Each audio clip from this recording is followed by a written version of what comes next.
जयाचा जनी जन्म नामार्थ झाला,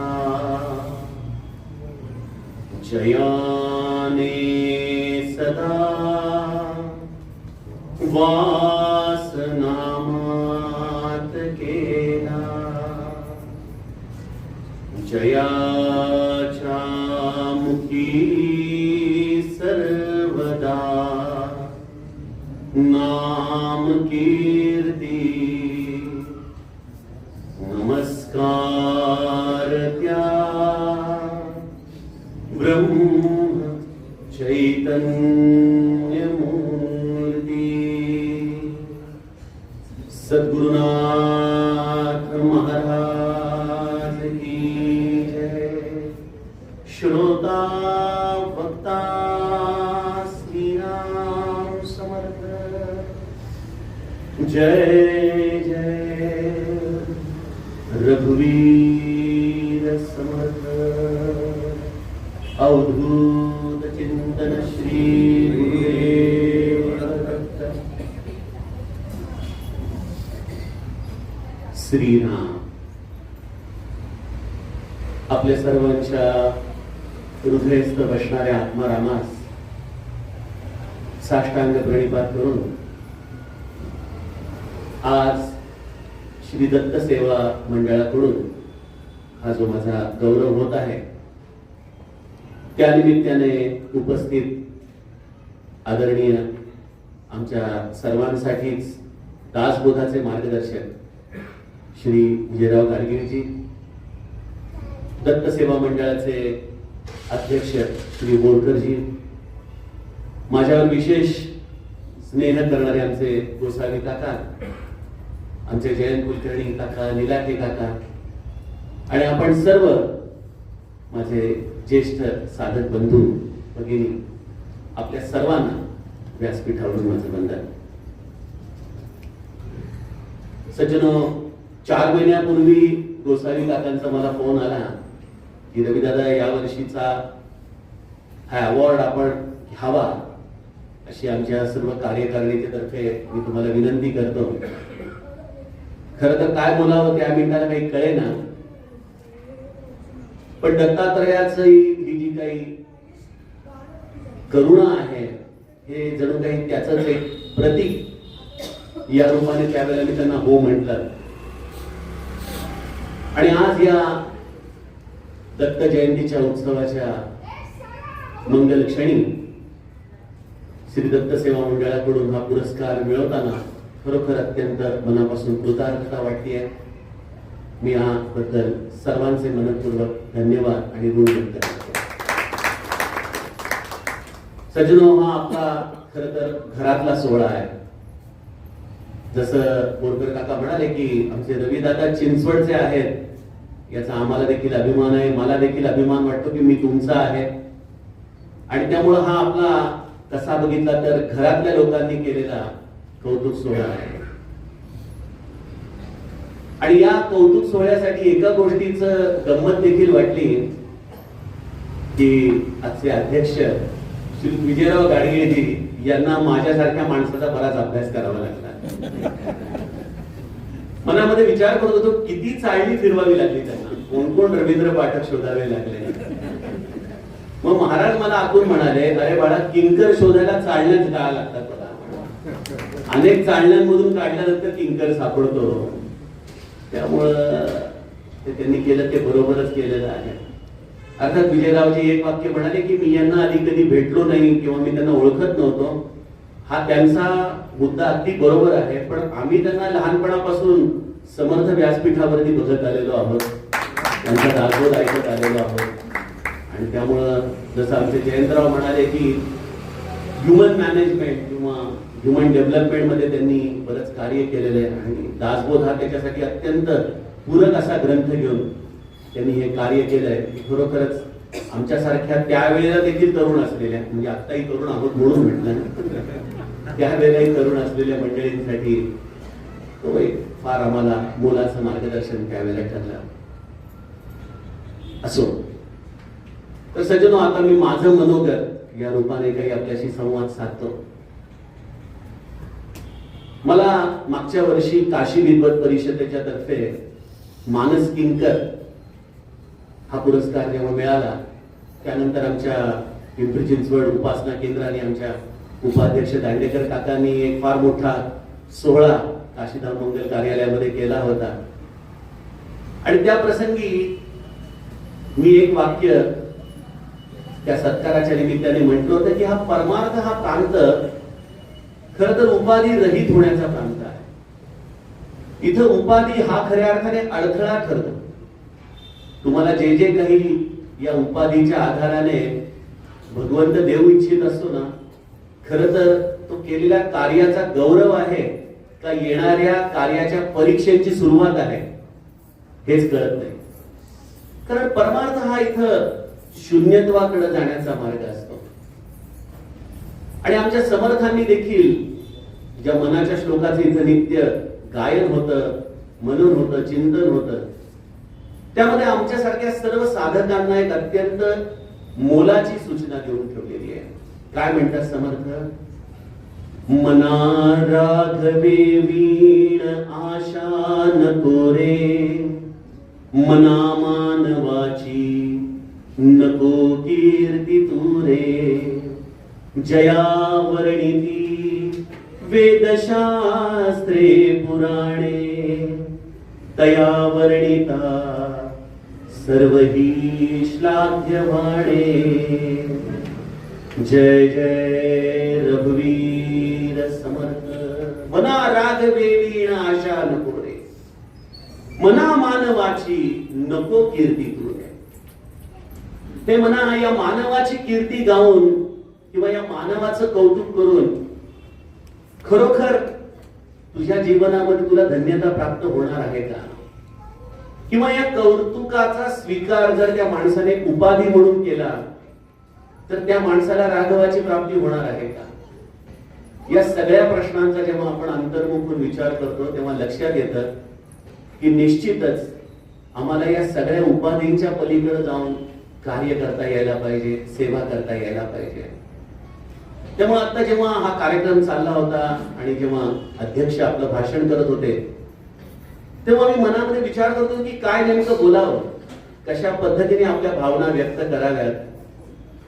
तेव्हा महाराजांनी माझ्या अंतःकरणामध्ये एकच मला भावना दिली की तुझं जीवन तर त्याच दिवशी संपलं ज्या दिवशी तू माझा झालास, ज्या दिवशी तुला मी माझा अनुग्रह दिला, ज्या दिवशी मी तुला आपलं म्हटलं, त्या दिवशी तुझा सगळं पुरुषार्थ संपला, तुझं कार्य संपलं. तू माझ्यासाठी एक निमित्त झाला माझं कार्य करण्यासाठी. त्यामुळे सज्जनो हा जीवन गौरव जसं आता विजयदादा म्हणाले की केवळ भोसरी किंवा चाकण मध्येच शेकडांनी फॅब्रिकेटर्स आहेत, इंजिनियर्स आहेत, अनेक डॉक्टरेट झालेली मंडळी असतील, एमटेक झालेली मंडळी असतील, गोल्ड मेडल मिळालेली मंडळी असतील, आर्थिक दृष्ट्या देखील माझ्यापेक्षा कितीतरी पटीने श्रीमंत मंडळी या पिंपरी चिंचवड एरियामध्ये असतील. समाजसेवा करण्यामध्ये देखील अगदी पद्मविभूषण पद्मश्री पर्यंत गेलेली मंडळी देखील पिंपरी चिंचवड मध्ये आहेत. मग अशा एवढ्या सगळ्या या चिंचवड वासियांच्या भूषणामध्ये या एका किंकराला स्थान का, हा प्रश्न येतो डोळ्यासमोर. तर याचं उत्तर युग तुलसी ज्यांना म्हटलं जातं असे राम किंकरजी म्हणून एक फार प्रसिद्ध निरूपणकार 80च्या दशकामध्ये भारतामध्ये होऊन गेले. त्या राम किंकरजींना कलकत्त्यामध्ये बिर्ला साहेबांनी मानस तुलसी हा बिरुदावली हा अवॉर्ड प्रदान केला होता आणि फार मोठ्या प्रमाणामध्ये त्यांनी त्याचं तिथं त्या कार्यक्रमाचं नियोजन केलं होतं. त्या कार्यक्रमाचं उत्तर देताना राम किंकरजी एक वाक्य म्हणाले होते की हा राम किंकर आज मानस तुलसी होतोय याचं कारण एकच आहे की तो मानसशी जोडला गेला आणि त्यामुळे तो मानस तुलसी होऊन गेला. मला असं वाटतं की आज एवढ्या शेकडो बिझनेसमन्सनी भरलेली या चाकण भोसरी सारख्या एमआयडीसी मध्ये अनेक समाजोपयोगी कार्य करणाऱ्या लोकांमध्ये जर या रवींद्र पाठकची कुठं नोंद होत असेल तर ती एकाच मुळे, कारण तो ब्रह्मचैतन्यांचा झाला आणि त्या ब्रह्मचैतन्यांचा हा गौरव आहे की त्यांनी या जीवाला आपलं म्हटलं आणि त्यांनी त्याचा गौरव करावा असं त्यांना मनापासून वाटलं. सज्जनो, जेव्हा मी मागं वळून पाहतो तेव्हा मला असं वाटतं की माझ्यापेक्षा कितीतरी पटीने एफर्ट्स टाकणारी लोक या जगामध्ये आहेत. त्या मानाने आपण तर जसं आता दादाही म्हणाले की आपली तर आता सुरुवात आहे. आपण अजूनही कदाचित या परमार्थाच्या मार्गावरती आपलं पहिलंच पाऊल टाकत आहोत. पण या सगळ्या गोष्टींमध्ये मी जर कुठलं कार्य माझ्या दृष्टीने विचार केला की ज्याच्यामुळं श्री ब्रह्मचैतन्यांचे पण देखील असंख्य लोक आहेत, पण त्यांच्यामध्ये देखील हा रवींद्र पाठकच का, असा प्रश्न जर मनात आला तर या दृष्टीने मी फक्त एकच गोष्ट माझ्या स्मरणामध्ये येथे केली आणि ती म्हणजे मी माझ्या स्वतःला श्री महाराजांच्या चरणांवरती समर्पित करून टाकलं. मी माझं स्वतःच काहीही ठेवलं नाही. जसं ते बघा, आपण एखाद्या बिल्डिंगचं बांधकाम चाललेलं असतं आणि त्यावेळेला त्या बायका डोक्यावरती वाळू किंवा सिमेंट घेऊन त्या मशीनच्या दिशेने सारख्या येरझार करत असतात आणि त्यांचं एक लहान मूल असतं बघा. आणि ते लहान मूल काय करतं, स्वतः तर काही उचलत नाही पण आईच्या पदराला धरून मात्र इकडून इकडे चालत असतं बघा सारखं. मला असं वाटतं की जर माझ्याकडून काही झालं असेल तर या 98 साली ब्रह्मचैतन्याचा अनुग्रह मिळाल्यापासून आज 2025 पर्यंत या माऊलीच्या पदराला धरून मी फक्त चाललो बघा. आणि त्या माऊलीचं हे फळ आहे की त्याला असं वाटतं की आपल्या नक्त्या बालांचं देखील कोणीतरी कौतुक करावं, त्याला देखील कोणीतरी समाजामध्ये ओळखावं. खरोखर या ब्रह्मचैतन्य महाराजांचा हा दया सिंधूपणा आहे. आणि आईच्या मागे चालणाऱ्या लेकराचं एकच काम असतं, आईला जे आवडतं, आई जसं करते ते आपण करण्याचा प्रयत्न करायचा. आपण आपलं डोकं बिलकुल चालवायचं आहे. आईला जे आवडतं ते करत राहावं. या भूमिकेमधून मी केवळ माझ्या आईची प्रसन्नता माझ्यावरती राहावी, माझ्या महाराजांची प्रसन्नता माझ्यावरती राहावी, या दृष्टीने हे कार्य करत राहिलो. महाराजांना राम प्रिय होता. महाराजांना रामकथा अत्यंत प्रिय होती. मी जेव्हा सद्गुरु लीलामृत वाचायला लागलो तेव्हा माझी दृष्टी महाराजांच्या दुसऱ्या अध्यायावर खेळली, जिथं महाराज दररोज ज्ञानेश्वरी, भागवत, तुकाराम गाथा आणि तुलसी रामायण वाचायचे असं लिहिलेलं आहे. आणि सद्गुरु लीलामृतामध्ये मी वाचताना म्हटलं की महाराष्ट्राच्या या भूमीमध्ये गाथेची सेवा करणारे आमचे किसनराव चौधरींसारखे अनेक मंडळी आहेत, ज्ञानेश्वरीची सेवा करणारे अनेक पुण्यश्लोक मंडळी आहेत, नाथांच्या भागवताची अनेक प्रकाराने मीमांसा करणारे अनेक संत मंडळी या महाराष्ट्राच्या भूमीमध्ये. पण आपल्या गुरुला आवडणारं तुलसी रामायण सांगणारं कोणी नाही. आणि त्यावेळेला त्या भावनेला जणू काही महाराजांनी चालना दिली. आणि 2008 मध्ये आमचे शर्मा काका, आमच्या विद्वत ताई, निलाके काका, आमचा सगळ्यांचा एक छोटासा ग्रुप होता आणि आम्ही आपलं जसं आम्हाला समजेल, आकलन होईल अशा पद्धतीने एकत्र बसून मानसचं चिंतन करायचं. पण माहित नव्हतं की मानस हे एक असं यंत्र आहे की ज्याच्यामध्ये जर आपला पदर अडकला तर महाराज म्हणतात ना की जसं एखादं यंत्र सगळं खेचून घेतं, तसं या मानसने मला पूर्णपणे आतमध्ये खेचून घेतला. आणि मग मी माझ्या महाराजांच्या समोर मानस वाचायचो, त्यांना चौपाया सांगायचो, त्यांनाच दोहे सांगायचो. महाराज त्याच्यामध्ये डुलायचे, आनंद घ्यायचे. आणि मग मला असं वाटलं की हा आनंद जो आमच्या दोघांचा आहे तो आपण वैश्विक का नको करायला. आणि या आनंदाचा साठा घेऊन आम्ही या मानसचं गायन करायला सुरुवात केली. आणि बघता बघता श्री महाराजांनी त्याला फार मोठं रूप दिलं. आज हजारो लोक या मानसशी जोडले गेले. आणि त्यामध्ये मला सगळ्यात जास्त आनंद होतो की सुंदरकांड आज आमच्या या मानसचं चिंतन करणाऱ्यापैकी शेकडो लोकांचं मुखोद्गत झालेलं आहे. सुंदरकांडाची उपासना घरोघरी केली जाते, मानसचे पाठ होतात. महाराजांना नामस्मरण हा त्यांचा प्राण होता. आणि त्यामुळे प्रत्येक कथेमध्ये हा एक अट्टहास असायचा की त्या कथेच्या 9 दिवसामध्ये कथास्थानी 3.5 कोटी नामस्मरण व्हावं. आणि ते 3.5 कोटी नामस्मरण आपण त्या कथेमध्ये महाराजांना समर्पित करावं. महाराजांनी हा देखील अट्टहास पूर्ण करून घेतला. तर कसं 3.5 कोटी नामस्मरणाला लागणारी बैठक, आमच्या इथं वाळिंबे ताई आहेत, त्यांचे मिस्टर आहेत, अशी लोक 8-8 तास बैठक लावून नामसाधना तिथं 3.5 कोटीची पूर्ण करणारी मंडळी मिळाली महाराजांच्या कृपेने, आणि त्यामुळं ही साधना, ही जी महाराजांना आवडणारी गोष्ट होती ती देखील पूर्ण झाली. तिसरी गोष्ट महाराजांना आवडणारी, मनापासून वाटायची की महाराज कथेला येणारी लोक तर आमची ठीक आहेत सगळी, जी काही 500-1000 लोक येतात त्यांचं तर भोजन व्यवस्था आपण करूच, पण आपल्या कथेच्या साठी अवतीभोवती केवळ फिरकणारी लोक देखील आपल्याला अन्नदानाने कशी तृप्त करता येतील. आणि महाराजांनी त्यासाठी फार मोठं बळ दिलं. काय असतं, गुरुचं होऊन राहिलो ना की गुरुच्या सगळ्या रिद्धी-सिद्धी देखील आपल्या होतात, आणि त्या रिद्धी-सिद्धीचं स्पष्ट दर्शन आम्हाला या 12 ज्योतिर्लिंगांमध्ये झालं. काय सांगायचं, केदारनाथला 11,700 फुटावरती आम्हाला कथा करायची होती, कारण हिमालय तू केदार. आणि मग केदारनाथची कथा करायची वेळ आल्यानंतर बरेच जण म्हणाले, अहो दादा एवढ्यावरती हिमालयात कथा कशी करायची आपण, कारण की तिथं कथा करायची कोणालाही परमिशन मिळत नाही. मग अशा वेळेला काय करायचं, आपला हा संकल्प तर पूर्ण करायचा आहे.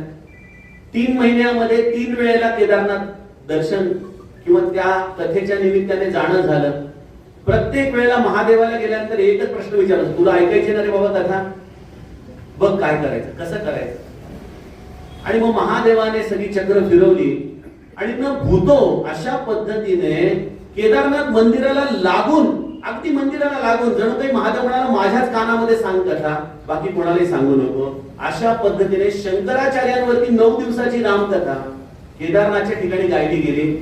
आणि इतकंच नाही तर केदारनाथला येणाऱ्या प्रत्येक माणसाला भोजन प्रसाद देखील देण्याचं सद्भाग्य त्या ठिकाणी मिळालं. हजारो लोकांना अन्नदान महाराजांनी करून घेतलं. म्हणजे मला असं वाटतं की हे सगळं जे गौरव आहे ना, तो या गुरु कार्याचा गौरव आहे, हा ब्रह्मचैतन्यांचा गौरव आहे की ते एक निमित्त करून एका जीवाकडून हे सगळं करून घेतात.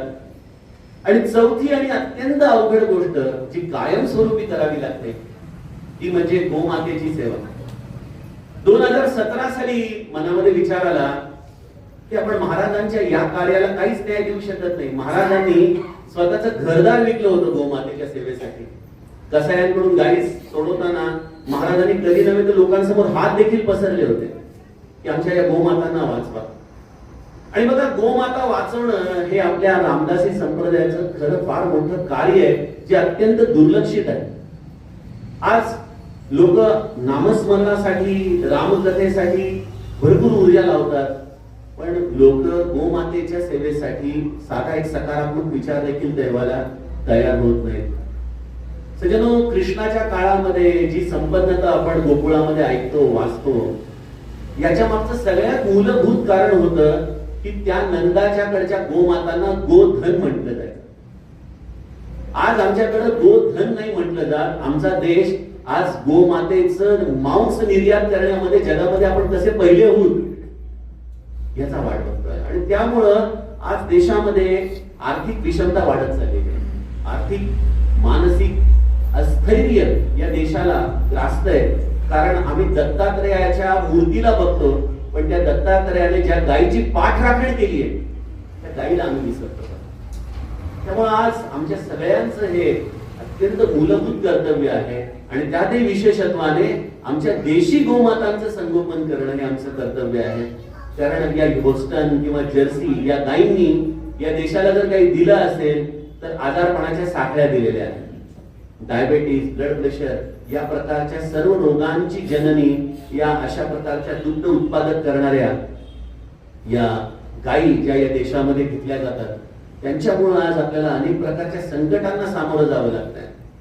त्यामुळे माझी सगळ्यांना हात जोडून विनंती आहे की या देशी गोमातांच्या संवर्धनासाठी दत्तसेवा मंडळ देखील कार्य करतच असेल, पण त्यांनी आणखीन सकारात्मकरित्या या कार्याला सुरुवात करावी. आपण म्हणालो दादा शहरी भागामध्ये हे सगळं कसं होणार, तर यासाठी मी माझं निश्चित उदाहरण सांगतो की मी 3 गायींपासून सुरुवात केली आणि मला सगळं विकत घ्यावं लागतंय. गायींना हिरवा चारा विकत घ्यावा लागतोय, कडवा विकत घ्यावा लागतोय, त्यांना कॅल्शियमचे जे डोस द्यावे लागतात ते विकत घ्यावे लागतात, डॉक्टर पैसे देऊन बोलावे लागतात. आणि हे सगळं आर्थिक गणित हे तोट्याचंच गणित असतं. पण हे सगळं गणित मी एकाच भरोश्यावरती उतरून केलं की महाराज तुम्हाला आवडतं ना, मग तुम्ही बघा कसं करायचं. आणि या भूमिकेतून मी पाऊल टाकलं आणि आज 8 वर्षानंतर या 3 देशी गोमातांची संख्या जेव्हा 200 पर्यंत आलेली आहे, तेव्हा एक लक्षात आलं की आपण गोमातांना सांभाळत नाही, गोमाता आपल्याला सांभाळत. हे ज्याला कळालं ना सज्जनो, तो गोमातांना कधी सोडणार नाही. आणि हेच आपल्या महाराजांचं ब्रीद होतं, हेच आपल्या दत्तात्रयाचं ब्रीद होतं. आणि मला असं वाटतं की या देशी गोमातांसाठी निदान आम्ही सर्व हिंदू संघटनांनी, हिंदू समाजाने तरी एकत्रित यायला पाहिजे. अनेक लोक म्हणतात की येणारा काळ हा अत्यंत अवघड आहे, बिकट आहे पुढची काही वर्ष. आणि या सगळ्या कालावधीमध्ये एकच गोष्ट तारणार आहे आणि ती म्हणजे गोमातेची सेवा. ती आपण मनापासून करण्याचा प्रयत्न करावा, कारण की हे या ब्रह्मचैतन्याचं ब्रीद होतं.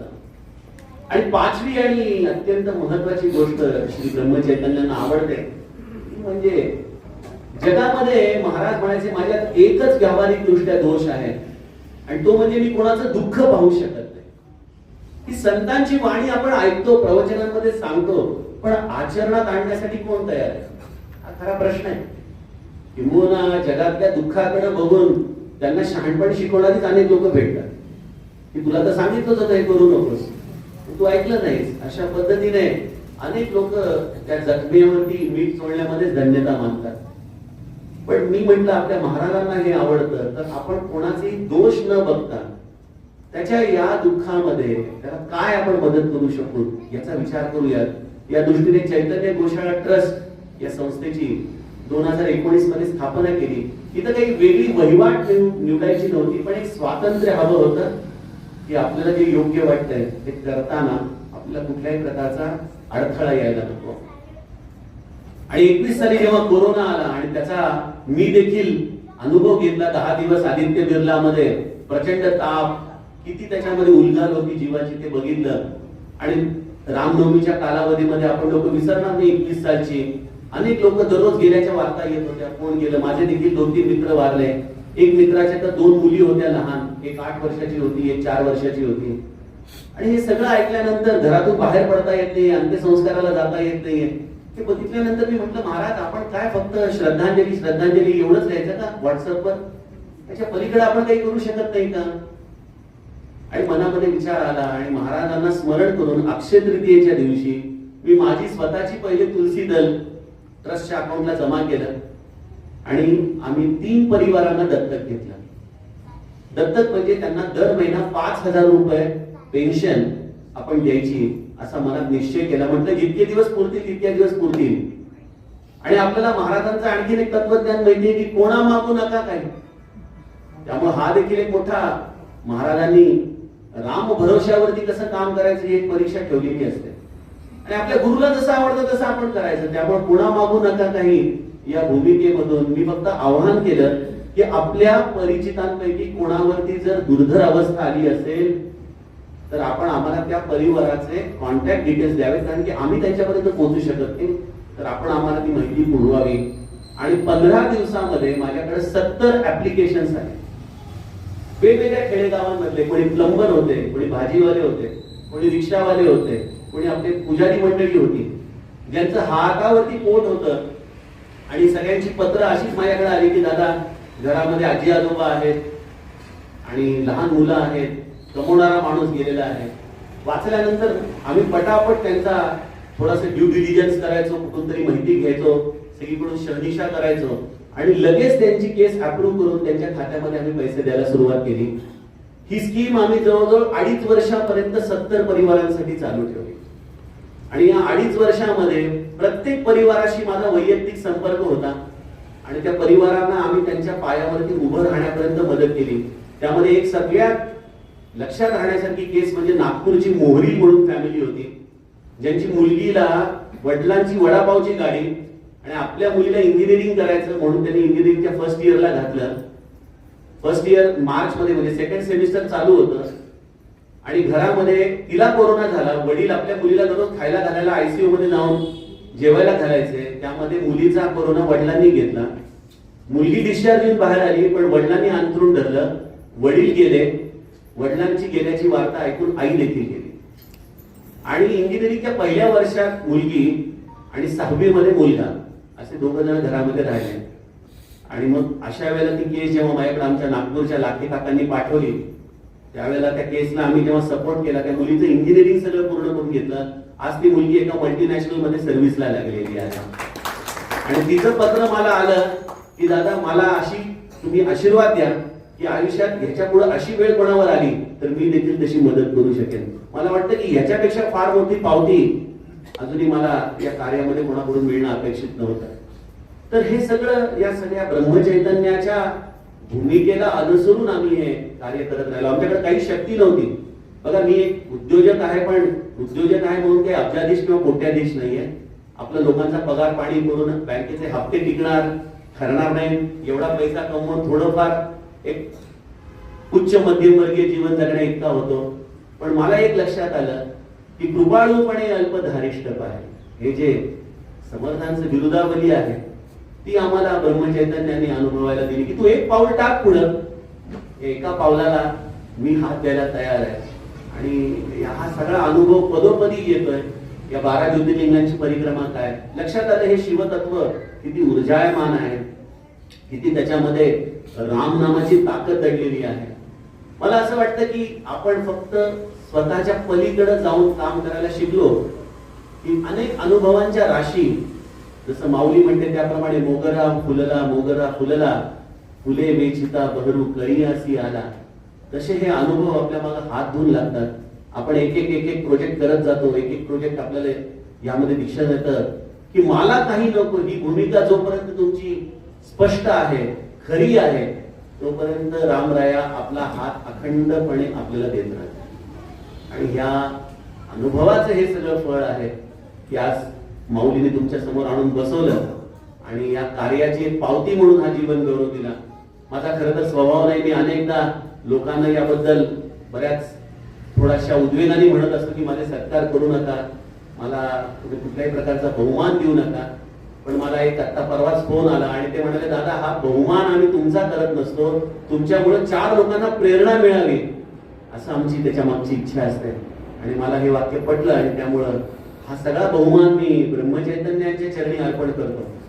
आणि आपल्या सगळ्यांना विनंती करतो की हे आपल्याला देखील शक्य आहे, आपण देखील हे करू शकता. कारण की आपल्या महाराजांचं, आपल्या समर्थांचं, आपल्या रामनामाचं, आपल्या दत्तात्रयाचं फार मोठं बळ आपल्या प्रत्येकाच्या पाठीशी आहे. या बळाचा आपण सगळ्यांनी साक्षात्कार करून घ्यावा आणि आपलं जीवन धन्य करून घ्यावं असं सगळ्यांना या जीवनात संधी मिळो. पुनश्च एकदा श्री दत्त सेवा मंडळाचे मनपूर्वक आभार मानतो. त्यांनी केलेल्या या गौरवाचा मी ऋणी राहतो आणि आपल्या सगळ्यांचा पुन्हा एकदा वंदन करून वाणीला विराम देतो.